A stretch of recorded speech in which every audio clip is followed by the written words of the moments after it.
Come back to तेरे बिन, obviously आपके साथ वहाज भी हैं ड्रामे में, यमुना भी हैं, बड़े एस्टैब्लिश स्टार्स हैं, हीरा सुमरो के साथ आपके हमने बहुत सारे सीन्स देखे, बुशरा अंसारी साहबा के साथ आपके सीन हैं, तो इन सब एक्टर्स के साथ काम करने का एक्सपीरियंस कैसा था और सबसे ज्यादा मजा किसके साथ आया? बहुत अच्छा एक्सपीरियंस था सर, बहुत अच्छा। ये सच्ची में कह रही है? हाँ अच्छा ठीक है, बिल्कुल पक्की बात है? पक्की बात है, क्या प्रूफ चाहिए? 100%। ओके, अगर आपको कहीं से कोई और बात पता चली है तो वो बिल्कुल सच मैं आपसे पूछ रहा हूँ 100%। आपको, मैं तो अज्यूम करूंगा आप सच बोल रही हैं। 200% आपको बिलीव करना पड़ेगा कि मैं सच बोल रही हूँ। हमारे सेट पे सब लोग अच्छे थे, सब लोग अच्छे थे ना, हमें ना लड़ाई का कोई मौका ही नहीं मिलता था। नहीं मिला? कभी नहीं मिला। किससे लड़े? कोई भी लड़ने वाला नहीं है। तो बहुत अच्छे सबके साथ एक्सपीरियंस रहा। सबसे ज्यादा मजा मुझे सुहेल भाई के साथ, सुहेल समीर, बुशरा जी के साथ मेरी बहुत ज्यादा अंडरस्टैंडिंग थी, एंड यमुना। यस। वहाज का नाम नहीं लिया आपने सबने, इसकी क्या वजह हो सकती है? आपने सबके नाम ले लिया, आपने वहाज का नाम मिस नहीं, मैंने सबका नाम नहीं लिया, बहुत बड़ी कास्ट है। अच्छा? बहुत बड़ी कास्ट है, किस का नहीं लिया? वहाज का क्यों नहीं लिया? आपने पूछा सबसे ज्यादा मजा किसके साथ, तो मैंने आपने कहा सुहेल साहब, आपने कहा बुशरा अंसारी, आपने कहा यमुना। तो मैं अगर आगे भी वो लेके जाऊं तो वो मैं आपको जो है ना इन दैट ऑर्डर तो मैं आगे सारे नाम इसकी क्या वजह हो सकती है वैसे? क्योंकि आपके वहाज के साथ सीन तो काफी हैं आपके। मेरे है आगे भी बहुत ज्यादा सीन्स है वहाज से। हसन सीन्स के अलावा मेरी कम इंटरेक्शन होती थी, वो खुद भी कम गो हैं। और पता नहीं मैं खुद भी थोड़ी चुप रहती थी। चुप रहती थी? चुप रहती थी मैं, हाँ। वैसे आप चुप रहने वालों में से नहीं है, मुझे ये पता है। नहीं, सेट के ऊपर शायद सीरियस माहौल हो वहाँ पे। नहीं, बिल्कुल सीरियस नहीं था। अच्छा? लेकिन एक तो वहाज के लिए मैं कहना चाहूंगी उनकी हेल्थ भी ऐसी हो गई थी बीच में, शायद आपको ये बात पता चली होगी। कमर के उनके जी जी जी। तो उन्होंने अपना 100% दिया, और वो वैसे भी जब आपकी तबीयत खराब होती है ना हसन, तो वो बड़ा आप और इंटरेक्ट नहीं करना चाहते, अपनी एनर्जी नहीं वेस्ट करना चाहते। बट होती थी बात, हम कभी काफी कंस्ट्रक्टिव बातें भी करते थे। जैसे अपने कुछ सीन्स ऐसे होते थे जिन पे हमें बाकायदा हमने बैठ के बहुत सारी बातें भी की हुई है। तो ऐसा नहीं है कि बिल्कुल भी इंटरेक्शन ही हुआ, लेकिन कम हुआ। आपकी और आपके तो नहीं, हया के और जो मीरब के सीन्स हैं वो बड़े इंजॉयबल हैं। अभी पिछले हफ्ते एक सीन आया जिसमें वो कहती है कि जी पूरी मैं तुम्हारी रात कैसे गुजरी, कहती बड़ी रोमांटिक, बड़ी प्यार से भरपूर सब कुछ, वो भी कहती है मेरी भी बड़ी।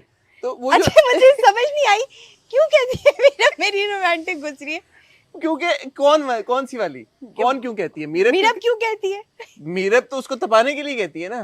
नहीं मतलब और फिर साथ में मीरब कहती है कि अपने साथ गुजरी, तो मैंने कहा अच्छा you know it was kind of like, but it was fun, it's enjoyable.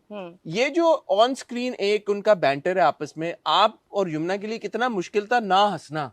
क्योंकि ये एक तरह से अगर देखा जाए तो ये ऐसी डायलॉग्स हैं और ऐसी कॉन्वर्सेशन है कि हंसी निकल जाती है। बिल्कुल निकल जाती है। मेरे तो अगर वीरब के साथ नहीं भी होते थे ना सीन्स, किसी के साथ भी होते थे, तो मेरी हंसी सबसे पहले खुद ही निकलती थी अपने डायलॉग्स के ऊपर। लेकिन वीरब के साथ ये था, हम रिहर्स कर रहे होते थे, जब लाइंस कर रहे होते थे तो वो रिपीटेडली हसन लाइंस हम इतनी करते थे कि वो सीन के टाइम में सीरियस होते, वो हंसी सारी निकल चुकी थी। कभी कभी वैसे यमुना को लाफ्टर फिट अगर पड़ जाए ना, बड़ा मुश्किल होता है संभालना। और फिर मैं उसको ना वो झूठा गुस्सा कर रही होती हूँ कि यमुना टाइम वेस्ट हो रहा है ये और वो।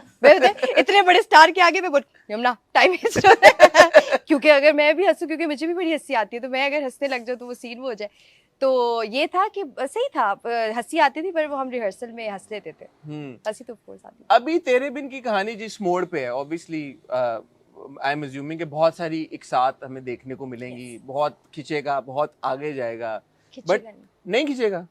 नहीं खिंचेगा, ऐसा कैसे हो सकता है? सबीना ऐसा कैसे हो सकता है? ऐसा होगा सबीना, आपने जियो के कितने ड्रामे, मैं हूँ इस ड्रामे में, नहीं खींचेगा नहीं खींचा। थोड़ा सा शायद पेस आपको थोड़ी सी स्लो लगेगी, थोड़ी सी कि स्लो मोस की, जैसे आप बात करते हैं कि स्लो मोशन सीन्स थोड़े ज्यादा होते तो ऐसा होगा। लेकिन उसमें कहानी आपको खिंची भी नहीं। मुझे जहाँ तक मेरी इंफॉर्मेशन है, ये ईद के करीब खत्म होगा कहीं। किसने दी इन्फॉर्मेशन? बस दे दी किसी ने, जितनी किस्तें हैं उस हिसाब से मुझे ऐसा लग रहा है कि ये ईद के आसपास जाएगा। ईद के आसपास जाएगा? ईद के आसपास जाएगा लेकिन खिंचेगा नहीं। ईद मतलब ईद के अराउंड, ईद पे खत्म होगा शायद। जी, हो सकता है ना। तो अभी जिस तरह से हम हया को देख रहे हैं, ऑब्वियसली जैसे मैं कह रहा हूँ कि ठीक है नेगेटिव शेड्स हैं, but people are still may be hating the character but still liking you, because उसने वो लाइन ऐसी क्रॉस नहीं की कि जहाँ पे हम बोले यार कि ओए हया ने इतना कुछ कर दिया कि उसका इम्पैक्ट आपके ऊपर भी आना शुरू हो जाए।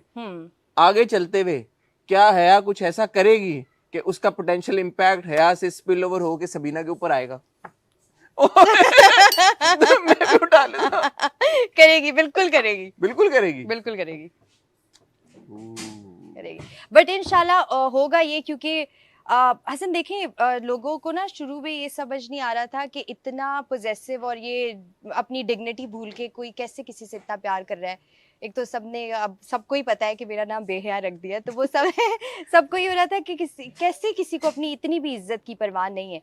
तो वो ग्राफ बनाना बहुत ज़रूरी था, ओनली टू जस्टिफाई कि वो आगे जो करेगी ना उसको जस्टिफाई करने के लिए बहुत इंपॉर्टेंट था। ठीक है, यानी कि आगे बहुत कुछ करने। ये कितने एपिसोड्स के बाद की कहानी है? ये बस अभी ये शुरू हो गई है, ये तकरीबन शुरू हो गया है। जी, शुरू हो गई है अच्छा, ऑलमोस्ट ये इस तरफ हम जाना शुरू हो गए हैं। बिल्कुल। एक सवाल मैंने आपसे पूछना था हया से रिलेटेड।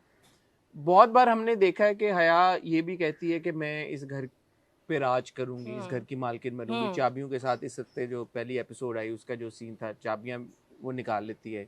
अच्छा। मामा पापा बेगम कल आई है ना? अच्छा नहीं, हाँ, मामा पापा बेगम की चाबियां वो निकाल लेती है। मैं उनको प्यार से मामा पापा बेगम मामा पापा बेगम, क्योंकि वो इतनी बेगम है, माँ बेगम, भाभी बेगम, सारी तो मामा पापा बेगम।